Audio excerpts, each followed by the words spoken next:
সকাল হয়েছে। আকাশটা এখনো একটু ঘুমন্ত, কিন্তু পদ্মা নদী জেগে উঠেছে। আমি নৌকার কিনারায় বসে আছি, পা দুলিয়ে পানিতে ছোঁয়া দিচ্ছি।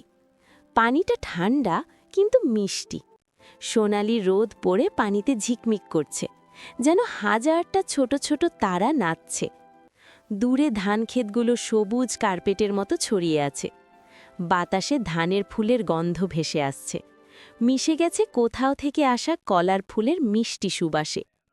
একটা মাছরাঙা পাখি ডানা মেলে উড়ে গেল। মনে হলো সে আমাকে শুভ সকাল বলে চলে গেল। নদীটা আমার সাথে কথা বলে যেন, ফিস ফিস করে বলে, আজ আরেকটু এগিয়ে যা, দেখবি কত সুন্দর সব কিছু। আমি হাসি, আর নৌকাটা আস্তে আস্তে ভাসতে থাকে।